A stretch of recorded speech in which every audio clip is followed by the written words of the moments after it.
O Jornal Jovem Pan acabou, mas a gente não deixa a notícia descansar. A pauta agora é o que acontece de importante no mundo e como é que o Brasil está inserido nesse contexto global ao longo da semana. As discussões sobre a PL das fake news por aqui nos fazem olhar para fora. Como é que os outros países regulam a internet? E no programa de hoje também vamos analisar a crise na Argentina e os efeitos no resto da América Latina. E se até o ex-chefe do Departamento de Inteligência Artificial do Google está preocupado com o avanço perigoso da tecnologia, imagina a gente. O Jovem Pan Internacional está no ar. Jovem Pan Internacional. O projeto de lei que pretende colocar limites na internet brasileira sequer foi votado ainda. Houve uma tentativa esta semana, mas o texto acabou sendo retirado da pauta do Congresso em cima da hora. Para entendermos se regras do tipo funcionam aqui, vejamos como é que é ao redor do mundo. Vamos começar pelos Estados Unidos. A Constituição americana garante as liberdades de pensamento e de imprensa logo na primeira emenda. O texto proíbe o Congresso de criar qualquer lei que restrinja manifestações de ideias ou protestos, desde que sejam pacíficos.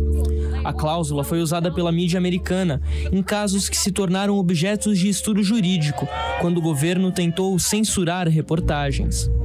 Talvez o melhor exemplo seja o do presidente Richard Nixon, tentando condenar o The Washington Post por crime de traição, quando o jornal expôs documentos indicando que a Casa Branca sabia da derrota iminente na Guerra do Vietnã, e mesmo assim continuou mandando soldados para morrer no campo de uma batalha já perdida. O processo, que foi parar na Suprema Corte, virou até filme. The Times has 7,000 pages detailing how the White House has been lying about the Vietnam War for 30 years. A regra que protege a livre expressão data de 1971. Os meios de comunicação evoluíram muito desde então, e alguns entraves foram criados para evitar que empresas e usuários desavisados fossem prejudicados por más intenções de terceiros. Em 1996, surgiu o Ato de Decência de Comunicação. O nome é autoexplicativo. Norteia as boas maneiras nas redes sociais, além de legitimar a moderação de conteúdo, especialmente para evitar violações da lei criminal, de direitos autorais e da privacidade, e conter tanto o tráfico humano quanto a exploração sexual. Resumidamente, nos Estados Unidos, a liberdade para o uso das redes sociais é praticamente total, desde que não desrespeite a lei, e quem o fizer vai ser julgado segundo o Código Penal. A União Europeia estabeleceu um prazo até o ano que vem para a aplicação da medida chamada Notice and Takedown, ou seja, toda vez que a empresa de comunicação notar um conteúdo nocivo, tem de tirá-lo do ar. Também caberá às empresas apresentar como aplicarão o procedimento. Os países que compõem o bloco deverão nomear uma autoridade competente para coordenar os serviços digitais. Em outras palavras, a União Europeia está criando uma entidade que vai analisar o que pode ou não ser publicado nas redes, com exceção a conteúdos que claramente desrespeitam a lei. Estes devem ser apagados imediatamente. Quanto às Big Techs, elas serão obrigadas, até 2024, a identificar, analisar e avaliar os riscos sistêmicos que podem surgir ao longo da utilização dos serviços, como respostas inadequadas dos algoritmos. Tramita no Parlamento Britânico a chamada Lei de Segurança Online, muito baseada no modelo da União Europeia, o Duty of Care, ou Obrigação de Cuidar. A lei prevê proteção de crianças, para não serem expostas a conteúdo inadequado à idade, proteção da democracia, garantias à liberdade de imprensa, combate à pirataria e violação de direitos autorais. A regulamentação ainda obriga a criação de canais de denúncia para quando postagens desrespeitarem as leis do Reino Unido. Bom, a gente viu como é que é nos Estados Unidos, as diferenças dos outros países na União Europeia, em especial o Reino Unido, que não faz mais parte da União Europeia. Agora vamos para o polo oposto, a China. E quando não há liberdade de expressão? Porque a China, assim como a Coreia do Norte, são países que estão bem fora aí do traço. Eu coloquei aqui um compilado só para a gente ter uma ideia superficial de como é que são as restrições de comunicação no país comandado por Xi Jinping. As mídias são estatais. O chinês, ou quem estiver por lá, consegue ler jornais, revistas, acessar a internet, canais de televisão e ouvir rádio, mas tudo sobre a mão pesada do Estado. Quer dizer, há um controle muito rígido do que é passado para o público em geral. E as mídias internacionais? Primeiro que há correspondentes na China, obviamente, que são monitorados.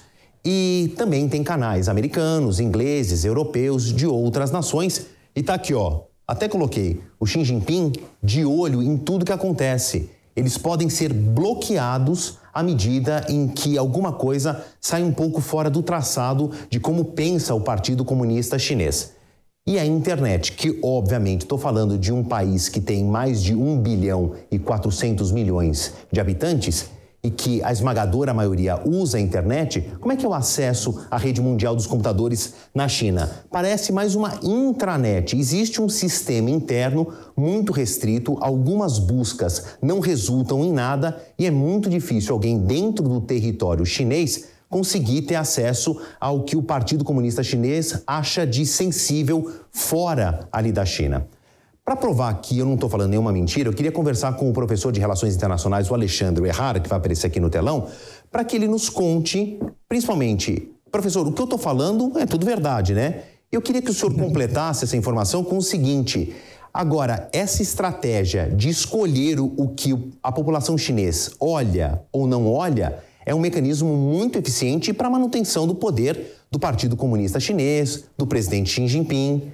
Obrigado pela sua participação. Boa noite ao senhor. Olá, tudo bem? Mais uma vez agradeço pelo convite. Sim, é verdade. O controle na China é bastante rigoroso sobre aquilo que onde as pessoas estão navegando, aquilo que eles estão buscando, né? Existe controle estatal forte e eu diria que tem pelo menos 2 camadas de controle. Uma delas é de pessoas mesmo que ficam, né, avaliando que tipo de informação vai circular pelas redes sociais, pela internet. E outra é o próprio sistema. O sistema da China, acho que é hoje um dos mais avançados do mundo em termos de capacidade de controle sobre as informações que circulam pelas redes. Então, e é bastante rigoroso isso lá na China. E um outro detalhe, né? Lá na China, as informações que circulam pela rede, elas, para o governo, não têm o anonimato, né? Todas elas são identificáveis. Certo. Professor, agora, o senhor vê alguma perspectiva, né, ligando a sua bola de cristal, fazendo um exercício de futurologia, que pode haver alguma mudança? Será que existe alguma chance do Partido Comunista Chinês, o presidente Xi Jinping, mudar um pouco essa dinâmica para tentar se aproximar mais do Ocidente, dos padrões de liberdade de comunicação do Ocidente? Uma vez que a China tem se tornado cada vez mais um player importante na geopolítica do século XXI, vai se tornar o país mais rico do mundo ainda talvez na metade desse século. O senhor acredita que exista uma esperança de mudança? Olha, neste momento eu não vejo perspectivas de mudanças significativas e talvez muito pelo contrário, né? Existe hoje uma percepção de risco, de desconfiança do governo chinês em relação aos demais países e, como você falou, é quase uma intranet na China. E essa percepção de risco, né, de ameaças externas em relação às possíveis falhas de segurança na internet faz com que a China deva apertar ainda mais, né, a controle sobre o fluxo de informações na internet. Então, não vejo neste momento uma possibilidade de flexibilização nisso, não. E o próprio perfil, né, o governo do Xi Jinping, desde que ele assumiu, a tendência tem sido cada vez mais forte o controle do governo sobre aquilo que se faz nas redes. E mais do que isso, né, tem muitos jogos que são online, até as empresas hoje que fornecem esse serviço pela internet, elas monitoram o quanto que pessoas como crianças que o governo não quer que tenha muito tempo na internet, quanto tempo elas estão dedicando. E aí você percebe então um grau de micro administração da vida dos chineses que é feito pelo governo chinês. Governo de Pequim. Muito obrigado, professor, por ter achado uma brechinha e uma janela de tempo num sábado à noite para falar com a gente de um assunto tão relevante. Professor, obrigado mais uma vez e até uma próxima oportunidade. Eu espero que seja em breve. Eu agradeço mais uma vez o convite. Obrigado. Até breve. Obrigado. Bom, de novo, a gente falou de Estados Unidos, União Europeia, Inglaterra, fomos então à China, onde há restrições, mas atrás de tudo isso tem a Alemanha. Porque é o seguinte, o modelo alemão de controle da informação ou de restrições o que se pode, o que não se pode aplicar na internet é muito baseado hoje no modelo alemão. Eu queria conversar com o Luca Bassani, que é o nosso correspondente na Europa. O Luca está em Londres por conta da coroação do rei Charles, que aconteceu mais cedo nesse sábado, mas o Luca vive na Alemanha. Luca, eu queria que você contasse pra gente da tua experiência, não só uma visão jornalística, mas uma visão pessoal. Como é que é o uso da internet na Alemanha? O que pode, o que não pode em linhas gerais? Boa noite para você.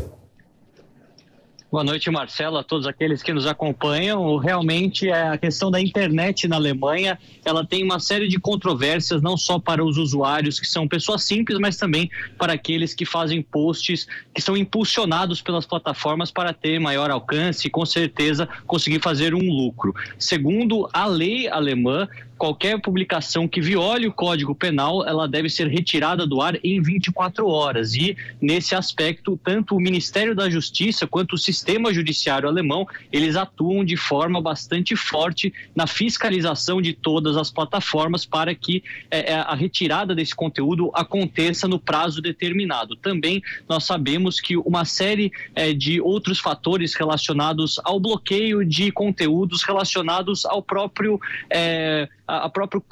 as leis do copyright, aquelas leis que têm a ver com os direitos autorais. Muito disso acaba fazendo com que alguns conteúdos que são livres em diversos países da própria Europa e do resto do mundo tenham a sua veiculação proibida dentro da Alemanha, e uma série de vídeos relacionados a artistas e até mesmo séries de TV são censuradas num aspecto assim para tentar preservar os direitos intelectuais daqueles que as produziram. Quando a gente fala do aspecto da política, eu acho que é interessante mencionar que na Alemanha os políticos estão longe de utilizar as mídias sociais como os nossos políticos no Brasil, sendo o Twitter ou até mesmo o Instagram os principais meios para veicular informação, seja na época de campanha eleitoral, seja durante o próprio governo. Portanto, a chance de algum parlamentar ou até mesmo o chanceler publicar fake news ou precisar de algum tipo de censura por parte dos órgãos fiscalizadores, isso nunca aconteceu, ou pelo menos eu desconheço desses 8 anos que eu vivo na Alemanha, tanto no governo Merkel, agora também no governo Scholz, não vi nenhum caso de algum político ter sido censurado nas redes por ter publicado supostas fake news. Provavelmente esse modelo alemão, que é bastante rígido, ele seja copiado em outros países da Europa, considerando que é um modelo exemplar, pelo menos na visão dos juristas, e muitos acreditam agora com a questão da inteligência artificial, com até mesmo os vídeos chamados deepfake, no qual a face de uma pessoa é colocada na voz de outra, e isso pode causar uma série de confusões ou até mesmo um desencontro na informação que é veiculada pelos órgãos oficiais. Alguns países da União Europeia provavelmente poderão implementar essa legislação mais severa, que obviamente também abre a discussão sobre a questão da liberdade de expressão e de imprensa em um país que é uma democracia liberal.